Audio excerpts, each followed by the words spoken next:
લાપતા ladies ઓસ્કરમાંથી out, પણ યુકેની Hindi film સંતોષ shortlist થઈ. ઓસ્કર એવોર્ડમાં ભારતની સત્તાવાર એન્ટ્રી તરીકે મોકલાયેલી લાપતા લેડીઝ શોર્ટલિસ્ટ થઈ નથી. આ ફિલ્મ આમિર ખાને બનાવેલી છે અને તેનું દિગ્દર્શન તેની એક્સ વાઇફ કિરણ રાવે કર્યું છે. બીજી તરફ ભારતના જ કલાકારો સાથે હિન્દીમાં બનેલી પરંતુ યુકેની પ્રોડક્શન કંપનીની ફિલ્મ સંતોષ શોર્ટલિસ્ટ થઈ ચૂકી છે. આ ઉપરાંત બે વખત એકેડમી એવોર્ડ જીતી ચૂકેલા ફિલ્મ સર્જક ગુનીત મોંગાની શોર્ટ ફિલ્મ અનુજા પણ આ વખતે શોર્ટલિસ્ટ થઈ છે. ઓસ્કર એકેડમી દ્વારા એવોર્ડ્સની જાહેરાત આવતા વર્ષે માર્ચમાં કરાશે. જો કે તે પહેલા ડિસેમ્બરમાં શોર્ટલિસ્ટનો રાઉન્ડ થતો હોય છે, જેમાં દરેક કેટેગરીમાં 15 ફિલ્મોનો સમાવેશ કરાતો હોય છે. આ શોર્ટલિસ્ટેડ ફિલ્મોમાંથી જ અંતિમ વિજેતા જાહેર થાય છે. શોર્ટલિસ્ટ થયેલી હિન્દી ફિલ્મ સંતોષ બ્રિટિશ ઇન્ડિયન એક્ટર સંધ્યા સૂરીએ બનાવી છે. તેમાં ભારતની શહાના ગોસ્વામીની પણ ભૂમિકા છે.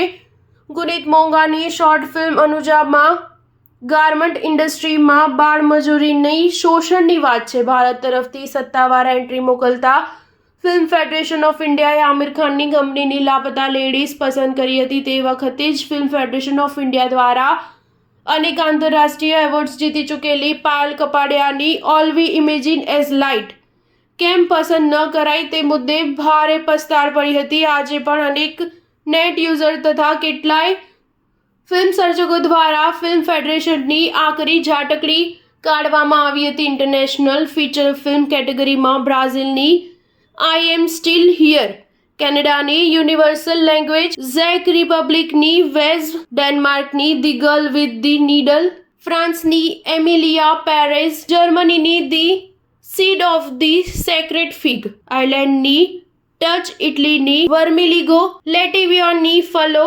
નોર્વેની એરમાંડ, પેલેસ્ટાઇનની ગ્રાઉન્ડ ઝીરો, સેનેગલની ડેહોમી તથા થાઇલેન્ડની બિફોર ગ્રાન્ડમાં ડાઇઝનો સમાવેશ થાય છે. સ્ટાર ન્યૂઝ 7 હંમેશા સચ્ચાઈની સાથે.